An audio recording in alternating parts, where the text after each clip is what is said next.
Every day, people all across the world are creating brilliant pieces of artwork. I am not one of those people.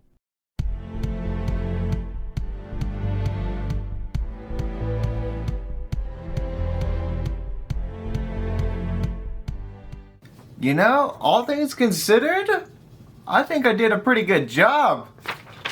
Not gonna lie, pat myself on the back. Nice. But what I am is an English major, so that means I am brimming with creative juices. Not really. But I would like to think I am more creative than others. I want to breathe some life into your anime OCs by giving them tangible backstories and personality. Artwork is something special, but when you give meaning and feeling to a piece of art, it transcends just being an image. It becomes a story that touches hearts all over the world. My only goal is to spark a bit of that magic in your heart today. This is giving life to your original character from an English major. Hello and welcome to my first ever OC backstory project video on one of my favorite artists of all time, Loundraw. I probably said that so very wrong and I'm so very sorry.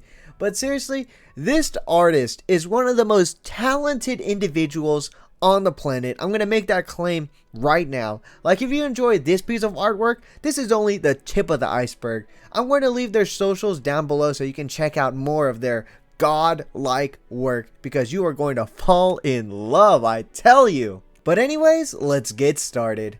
So the first thing they taught me in college about creating a story is you really have to establish your main character or your main characters. In this case, we're going to have two main characters, and you want to give them a name, a background, and a face. But in this case, we already have a face. So let's start off by giving these two a name.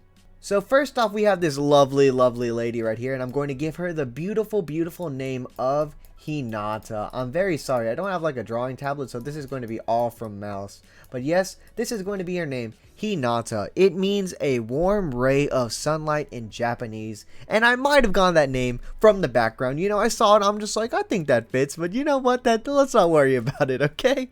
Next up, we're going to be giving a name to our other main character right here, and I don't think any name would be better than Haru. Honestly, I'm a little biased because this name is one of my favorite names of all time. Like, if I had a kid, I would slap this name on the name tag so fast. But yep, this character is going to be named Haru, and Haru means spring. And if you're thinking right now that, am I creating a love story because, you know, spring is the time when the flowers shine and like this warm ray of sunshine hits them? You're darned right I'm creating a love story, because I am a big sap for love stories. What can I say? Alright, now let's begin creating a backstory for our girl Hinata here. I'm going to say she was born in the countryside of rural Japan, where she was raised by her grandmother because her parents are very lazy scumbags that didn't want to take care of her. So let's write that down first. Country. God, I wish I had a drawing tablet. This would be so much easier. But yep, so Hinata is born in the countryside where she very much has high aspirations of visiting the city and just living the city life, because all her life she has thought that my hometown is boring. We have nothing to do, not a movie theater, not a bowling alley, not a batting cage, nada. So when the opportunity arose, once she turned 18, she moved away to college in the big city of Tokyo.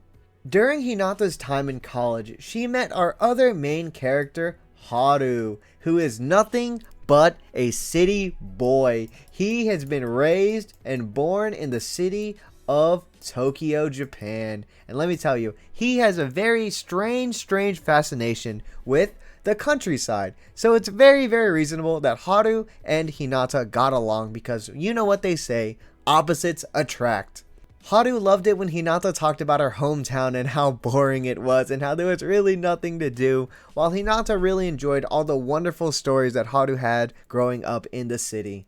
Over time, these two really grew to be best friends. Sorry, not lovers or anything. Sorry to blow your bubble for everybody out there that was hoping they were going to get together. But hey, maybe by the end of the story, they might. Wink wink.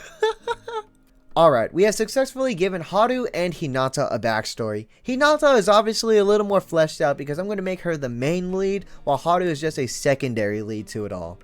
With that, we can really check background off our list, so now let's get on to personality. And personality is one of my favorite things to give characters, because this is where you can really get creative.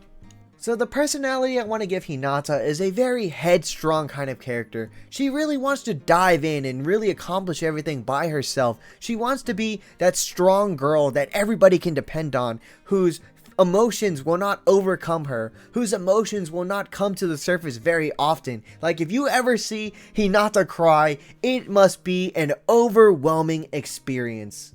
Here's an example of a situation that really highlights Hinata's headstrongness, and it involves our other main character, Haru. This is just like a little side story. At the beginning of Hinata's college career, she really kind of went overboard. She really wanted to explore the city and really get a grasp of everything that she's always dreamed of.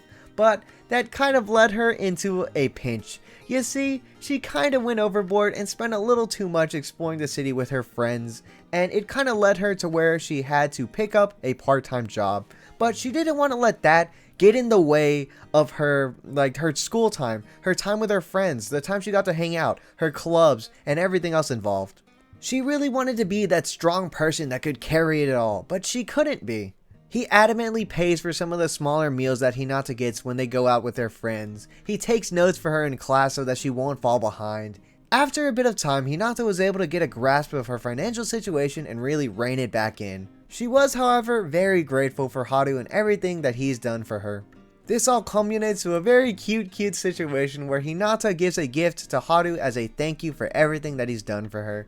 It just happened to be a very cute, awkward exchange at the library where blushies were exchanged all around. You know, can I draw blushies? Can I just draw little blushies real quick? Yes, it's all coming together. Alright, let's get rid of these. I've sat down and thought for a while about what kind of personality I want to give our boy Haru here, and I kind of want to give him the quiet type. I want to give him the type that really notices the little small changes in things. That's why he was able to notice the fatigue that set in on Hinata, while others could not. He's the kind of person that you might think is weird or standoffish on your first encounter, but once you guys warm up to Haru, he's really going to be there for you like a best friend, someone that you can really depend on. The quiet but dependable type is what I guess I'm trying to say. Alrighty, with that we can establish a little bit of personality, so let's write that down. Headstrong. Oh my god, it's so hard to write with a mouse. How do people do this? Jesus Christ. And for Haru, quiet. I kind of forgot how to spell quiet. I hope that's how you spell that right.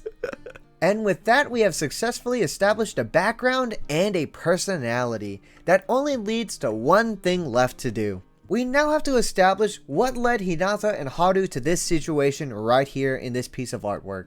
So earlier I mentioned that Hinata left her poor, frail grandmother behind when she went to college to pursue her dreams, and that is going to be the exact reason why Hinata is coming back. That's right, this beautiful background is none other than Hinata's hometown. You see, Hinata's grandmother has always been a frail woman, but she never wanted to scare Hinata because she wanted her to go out and accomplish her dreams without her worrying about her. No matter how strong Hinata's grandmother was, she did succumb a little bit to her illness and she collapsed on the ground. This put her in bed rest. During one of her classes, Hinata got a phone call informing her that her grandmother had collapsed. So worried, Hinata dropped everything and ran out of the classroom. Haru happened to be in the same class and ran after her. Once he caught up to her with tears in her eyes, he asked, "What is wrong?" And she told him, her grandmother collapsed and she has to go see her. With a very stern face, he looked at her and said, "I'll go with you. I don't think you can go alone."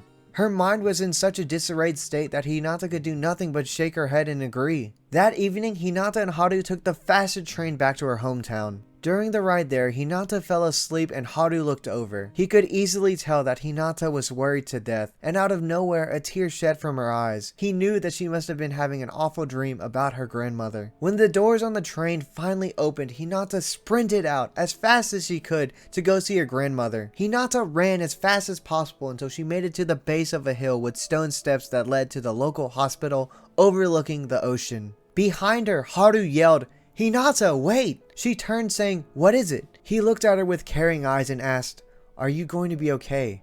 What if when we get there, your grandmother doesn't make it?" A bit of rage swelled inside Hinata as she looked at Haru and said, "How could you say that? Haru's mind wandered back to that train scene where tears rolled down Hinata's sleeping face. Haru reaffirmed what he wanted to say and looked Hinata deep in the eyes.